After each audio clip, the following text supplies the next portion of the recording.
Amém? Eu queria que você pegasse a tua Bíblia. Nós começamos uma mensagem e hoje eu vou terminar essa palavra. Eu queria que você pegasse no livro de Provérbios, o capítulo 20, é o capítulo 19. Já desliga o celular aí, no nome de Jesus, deixa ele no modo avião aí. Depois você vê os recados, mensagens. Nada atrapalhar aquilo que Deus vai falar no seu coração no nome de Jesus. Isso, por gentileza, pegue aí, por favor. Livro de Provérbios, capítulo 19. Eu comecei essa mensagem no culto da manhã e Deus assim abençoou bastante. Vamos terminá-la agora no culto da noite. No versículo 2, Provérbio 19, 2. Assim também ficar a alma sem conhecimento não é bom, e o que apressa com seus pés, ele peca. A tradução NVI, coloca para mim aí, Carol, depois eu falo para os irmãos. Ela diz assim: não é bom ter zelo sem conhecimento, nem ser precipitado e perder o caminho. Tem tradução que diz que erra o caminho. Nós precisamos tomar um cuidado com as precipitações que vêm sobre a nossa vida. A inclinação do coração que leva o homem a tomar decisões sem pensar. O que é precipitação? Agir sem pensar. Às vezes ter ações, palavras, sem primeiro refletir nas consequências das suas ações e decisões. E é aqui que nós perdemos. Porque as consequências, elas são muito graves. Nós temos que entender uma coisa e não podemos nos afastar disso.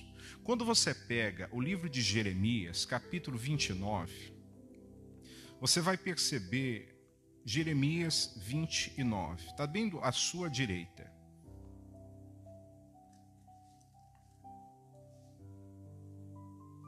Jeremias 29.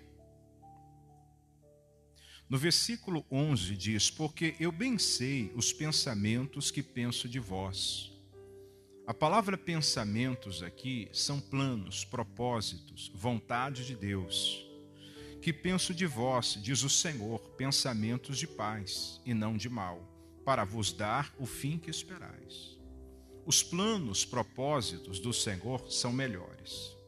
É por isso que eu preciso andar na direção do Senhor. E tomar um cuidado para que as circunstâncias dessa vida não me leve a errar o caminho, a sair da direção do Senhor. Nós estamos num tempo de muitas batalhas, muitas situações difíceis, complicadas. E quantos em momentos difíceis tomam decisões precipitadas? Às vezes sem pensar, sem orar, sem falar com Deus. Quando você pega na Bíblia, o primeiro livro de Samuel, pega aí na sua palavra de Deus. É o capítulo 13. Primeiro livro de Samuel. Vamos no capítulo 10, só para a gente entender, depois a gente vai no 13. O Senhor está ungindo Saul como o primeiro rei de Israel. Ele envia Samuel, profeta, para que ungisse Saul como rei de Israel. No versículo 6 diz: o Espírito do Senhor se apoderará de ti, está falando a Samuel falando a Saul, profetizarás com eles e te mudarás em outro homem.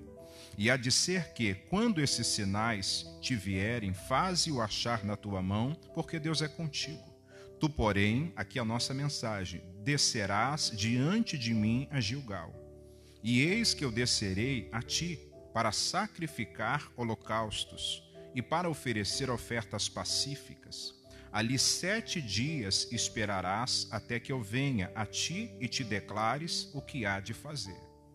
Perceba que Saul, ele tem uma direção específica de Deus, que ele descesse a Gilgal, esperasse Samuel chegar, porque Samuel iria oferecer a Deus sacrifícios ao Senhor, ofertas e sacrifícios a Deus. 1 Samuel capítulo 13. Primeiro livro de Samuel, capítulo 13. A guerra se levanta, no versículo 5 diz: e os filisteus se ajuntaram para pelejar contra Israel. 30.000 carros, 6.000 cavaleiros e o povo em multidão como a areia que está à borda do mar. E subiram e se acamparam em Miquimás, a oriente de Bet-Aven. Vendo, pois, os homens de Israel, que estavam em angústia, porque o povo estava apertado, aqui com medo, o povo se escondeu pelas cavernas, pelos espinhais, pelos penhascos, pelas fortificações e pelas covas. E os hebreus passaram o Jordão para a terra de Gate e Gileade. E estando Saul ainda em Gilgal, todo o povo veio atrás dele tremendo. Versículo 8. E esperou 7 dias, até o tempo que Samuel determinara. Não vindo, porém, Samuel a Gilgal, o povo se espalhava dele. Então Saul disse: traze-me aqui um holocausto e ofertas pacíficas. E ofereceu o holocausto. E sucedeu que acabando ele de oferecer o holocausto, eis que Samuel chegou, e Saul lhe saiu ao encontro para o saudar. Então disse Samuel: o que fizeste? E disse Saul: porquanto via que o povo se espalhava de mim, e tu não vinha nos dias aprazados, os filisteus sentiam ajuntado em Miquimás, e eu disse: agora descerão os filisteus sobre mim a Gilgal, e ainda a face do Senhor não orei, e forcei-me e ofereci holocausto. Verso 13. Então disse Samuel a Saul: agistes o quê? Loucamente, nerciamente, e não guardastes o mandamento que o Senhor teu Deus te ordenou, porque agora o Senhor teria confirmado o teu reino sobre Israel para sempre. Porém agora não subsistirá o teu reino. Já tem buscado o Senhor para si um homem segundo o seu coração. Aqui basta para nós. Nós percebemos que as circunstâncias levaram Saul a agir de forma precipitada. Qual foi a precipitação de Saul? Quando nós olhamos na Bíblia, vamos só para a gente entender Deuteronômios capítulo 10. Livro de Deuteronômios capítulo 10. Pega aí na sua Bíblia. Livro de Deuteronômios é o capítulo 10. No versículo 8 diz: e no mesmo tempo o Senhor separou a tribo de Levi para levar a arca do concerto do Senhor, para estar diante do Senhor e para o servir, e para o abençoar em nome até o dia de hoje. Quando Deus ele faz a condição das 12 tribos, a tribo de Levi, ela tem um propósito específico. Ela cuida do tabernáculo, ela cuida das ofertas, dos holocaustos, ela cuida das coisas do Senhor. É uma tribo específica que não vai usar espada para a guerra. A condição deles é servir o Senhor. E quando nós olhamos a condição de Saul, se nós pegarmos na Bíblia, não fica bravo comigo não, tá bom? 1 Samuel, volta aí um pouquinho. Veja que os que foram separados eram da tribo de Levi. 1 Samuel capítulo 9.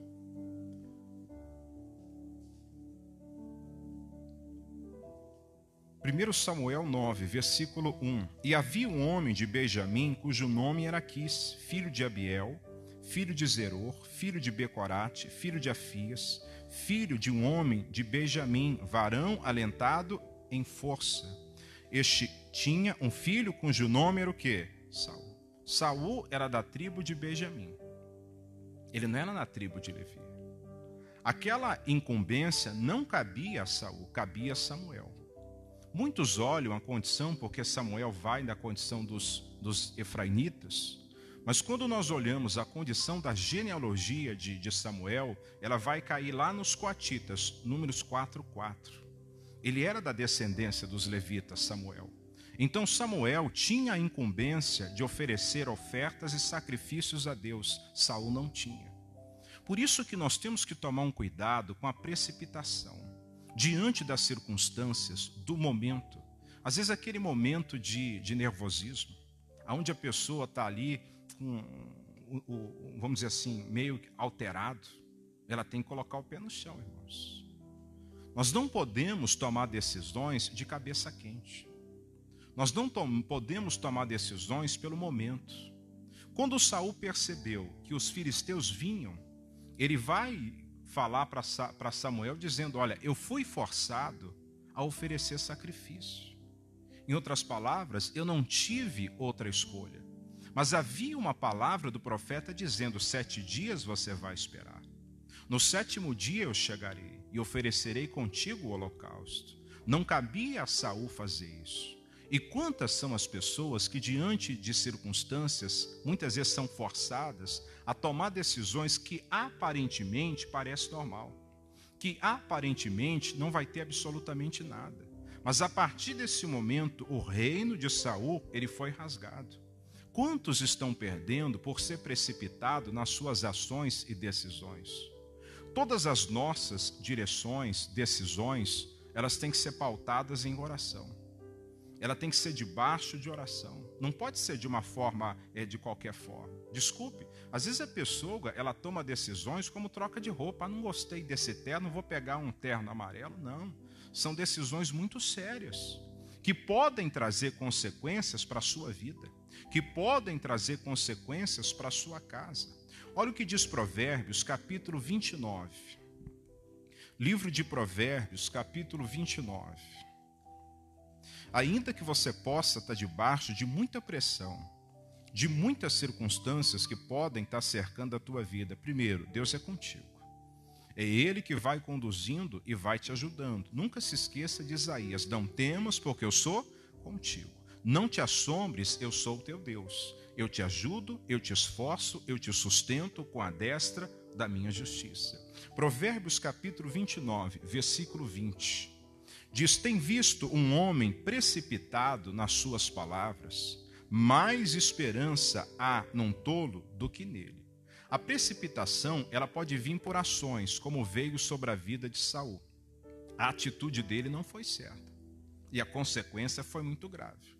Você vai ver que a partir dali ele perde a presença do Espírito Santo sobre a vida dele, e o reino dele poderia ter sido um reinado abençoado, foi um reinado de muita dificuldade, sem direção de Deus, sem comunhão com o Senhor. Enquanto Samuel vivo estava, você percebe que Saul ainda estava mais ou menos. Mas depois da morte de Samuel, a condição espiritual de Saul, ela cai muito grande. Eu não posso tomar ações segundo palavras, porque tudo aquilo que sai da minha boca, eu vou prestar conta ao Senhor. E quantas vezes a pessoa, ela é precipitada nas suas palavras. Ela fala sem pensar. Ela não pensa na consequência das suas palavras. A Bíblia diz que há palavras que são como pontas de espada, que machuca, que fere. Às vezes você pode estar falando com uma pessoa que aparentemente ela pode estar sorrindo para você, mas as palavras estão ferindo aonde? Por dentro. E muitas vezes a pessoa ela não percebe. Pega a sua Bíblia no livro de Juízes. Cuidado com as suas palavras. Muitos estão sendo precipitados diante de Deus, diante dos homens, em relação das suas palavras. No livro de Juízes, pega aí na sua Bíblia, por favor. Livro de Juízes, capítulo 1.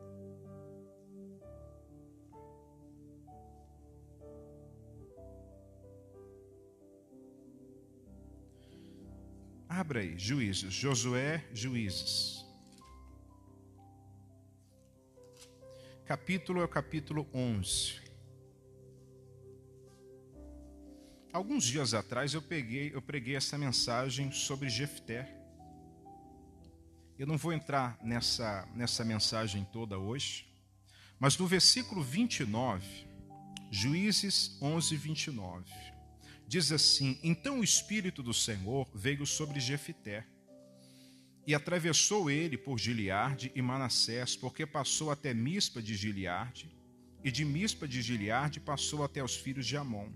E Jefté fez um voto ao Senhor e disse: se totalmente deres os filhos de Amon na minha mão, aquilo que saindo da porta de minha casa, me sair ao encontro, voltando eu dos filhos de Amon em paz, isso será do Senhor, e oferecerei em holocausto. Assim Jefté passou os filhos de Amon a combater com eles. Complete você. E o Senhor os deu o quê? Na sua mão. Deus deu vitória a ele. Jefté é filho de um homem gileadita, de uma mulher prostituta, nós vimos isso. Os irmãos expulsam Jefté de casa. Depois que se levanta essa batalha contra Amon, quem viu o culto de manhã, eu não vou entrar nessa mensagem, nós vamos ver que depois que o Senhor destruiu a terra de Sodoma e Gomorra, as duas filhas de Ló, tanto a mais velha como a mais nova, elas se colocaram em incesto com o próprio pai. E vai nascer duas nações, moabitas e amonitas. Esses filhos de Amon aqui são descendentes de Ló, que vão guerrear contra o próprio povo de Deus, que vai ser um verdadeiro empecilho em relação do povo de Deus, por causa de uma condição louca dessas filhas de Ló. E quando Gileade, quando Jefité, ele vai para essa batalha, ele faz um voto. Mas ele não pensa em relação que poderia, ao invés, acho que na cabeça dele, ele deve ter dito assim: quando eu voltar, normalmente você pega na casa, quando você chega em casa, quem é o primeiro a chegar na porta? Que sente o cheiro? Quem que é? É o Totó, né? O Totó sempre está lá arranhando a porta, sempre vai ao encontro. Jefité deve ter pensado, não sei se nessa época já tinha cachorro, mas podia sair um bichinho, um animal, sei lá, qualquer coisa que seja. Jefité foi precipitado nas suas palavras. Ele não pensou em relação disso. Mas olha o que diz, irmãos, versículo 34. Vindo, pois, Jefité a Mispa, a sua casa, eis que a sua filha lhe saiu ao encontro. Olha que coisa. Com adufes, com danças, e era ela só, a única, e não tinha outro filho e nem filha. E aconteceu que, quando a viu, rasgou as suas vestes e disse: Ah, filha minha, muito me abateste, e é dentre o que me turbam, porque eu abri a minha boca, e ao Senhor não tornarei o quê? Atrás. E ela lhe disse: Pai meu, abristes a tua boca ao Senhor, faze de mim como saiu a tua boca. Pois o Senhor te vingou dos teus inimigos, filhos de Amon. E disse mais a teu pai: faze-me isto, deixa-me por 2 vezes que vá, desça pelos montes e chore a minha virgindade, eu e minhas companheiras. E disse ele: vai, e deixou-a ir, pois 2 meses. Então foi-se a ela com suas companheiras e chorou a sua virgindade pelos montes. E sucedeu que ao fim de 2 meses tornou a ela para o seu pai, a qual cumpriu nela o seu voto que tinha feito. E ela não conheceu o varão, e daqui veio o costume de Israel, que as filhas de Israel iam de ano em ano a lamentar a filha de Jefité, gileadita, por 4 dias no ano. Há 2 entendimentos aqui. Há um entendimento que Jefité, ele sacrificou a filha. Só que quando nós olhamos a Bíblia, quando o Senhor vai lá, Abraão pega a Isaac para oferecer em sacrifício, Deus não aceitou. Deus não aceitaria um sacrifício humano. A corrente que mais se acredita é que Jefité privou a filha de casar. Ela não casou, irmãos. Porque como é que Deus iria permitir um sacrifício? Olha que coisa absurda. Pegar um sacrifício humano ali. Então, a condição do sacrifício dela foi que ela não conheceu varão. Como a gente pega o versículo, no final do versículo 39, diz: e ela não conheceu varão. Mas, voltando à nossa mensagem, quantos são precipitados nas suas palavras? E não percebem a consequência das suas ações. No culto da manhã, eu falei de Ló. Quando Ló, ele sai lá de Ur do Caldeu, junto com Abraão, Gênesis 12, numa aliança que Deus faz com ele, você vê que o Senhor prospera tanto Abraão como Ló. E a Bíblia diz que houve contendas entre os pastores de Abraão e os pastores de Ló. Eles já não cabiam mais da mesma terra. Porque, com certeza, quando iam levar os animais para a pastagem, não havia pasto suficiente. E os pastores começaram a contender um para com o outro. Então, Abraão vai a Ló e diz: olha, se você for para a direita, eu vou para a esquerda. Se você for para a esquerda, eu vou para a direita. E Ló, vindo as campinas do Jordão, ele desceu para lá. Só que não sabia que os moradores de Sodoma e Gomorra eram mal aos olhos do Senhor. Ele não sabia disso. Ló vai habitar em Sodoma e Gomorra. Quando o Senhor envia os anjos a Abraão, Abraão intercede em relação dos anjos para que Sodoma não fosse destruída. Para que não houvesse a destruição de Sodoma e Gomorra. Só que quando os anjos descem a Sodoma para observar a cidade, A Bíblia diz que os próprios homens daquela cidade queriam ter relações com os anjos. E tentando forçar a porta, Ló vai dizer, olha, aqui tem as minhas filhas. Mas os anjos vão e ferem aqueles de cegueira que não conseguiram nem encontrar ali, no caso, a maçaneta da porta. Pegando pela mão de uma forma apressada, os anjos pegam as filhas, as duas filhas, Ló e a sua esposa. Quando eles estão saindo de Sodoma, a Bíblia diz que a mulher de Ló olha para trás e se transforma numa estátua de sal. Perceba uma coisa, a Bíblia diz que ele vai para Zoar, e de Zoar depois ele vai para o monte. Ló vai morar numa caverna.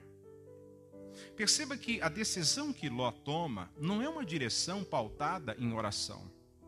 Tudo aquilo que não vem de oração, irmãos, vai gerar prejuízo na sua vida. Ló perdeu a condição até dos filhos, porque o absurdo que as filhas dele fizeram, embebedaram o próprio pai. E quantas são as pessoas que não percebem que decisões, que direções são muito sérias. Elas devem ser tomadas debaixo de oração, buscando a direção de Deus. Eu não posso ser precipitado nas minhas ações, pelo momento, pela circunstância, pelo calor do momento, pela ira, por qualquer coisa que seja. Você precisa tomar uma direção na tua vida, busca Deus. Se coloque diante de Deus em oração. Se coloque na presença de Jesus, se consagre a Deus. Para que aquela direção, ela não venha do seu coração. Se purifique, se santifique ao Senhor. Para que a direção que você venha tomar, venha a ser do Senhor. Pega a sua Bíblia, no livro de Provérbios, é o capítulo 11. Provérbios é o capítulo de número 11.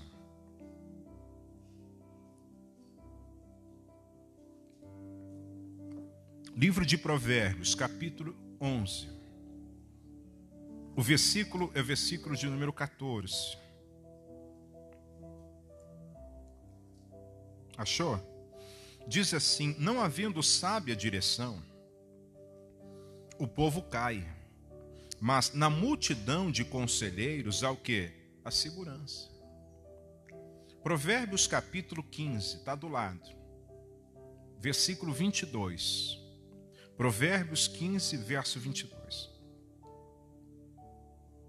Diz assim, onde não há conselhos, os projetos, propósitos saem vãos, não funciona, não prospera. Mas com a multidão de conselheiros, eles se confirmam. Às vezes a pessoa, ela vai uma pessoa, sei lá, de Deus, não é errado. Mas às vezes aquela pessoa de Deus, ela não está tão bem com Deus assim. Para aconselhar você, para te direcionar. Nós temos que aprender uma coisa, irmãos, e nós temos que colocar isso no nosso coração. Por isso que direções, decisões são pautadas em oração. No livro de João, capítulo 14, Jesus nos fala algo muito importante. E eu já vou terminar já. Evangelho de João, capítulo 14. O versículo é o versículo 26. Evangelho de João 14, verso 26.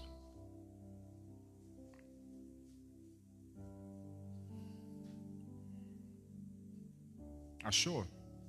Diz assim, mas aquele Consolador, o Espírito Santo, que meu Pai enviará em meu nome, vos ensinará o quê?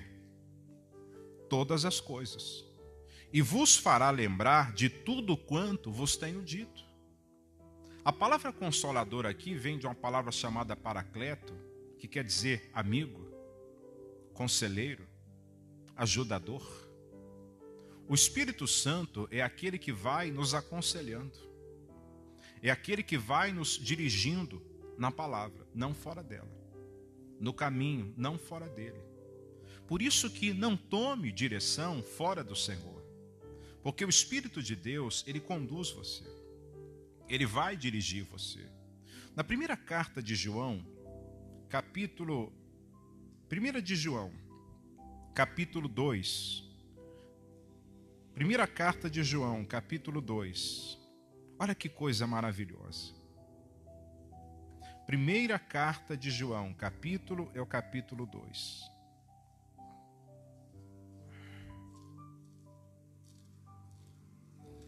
Versículo 27. João 2, 27. Diz: e a unção que vós recebestes dele fica em vós. E não tendes, olha que coisa, necessidade de que alguém vos ensine. Mas como a sua unção vos ensina o quê? Todas as coisas. E é verdadeira, e não é mentira.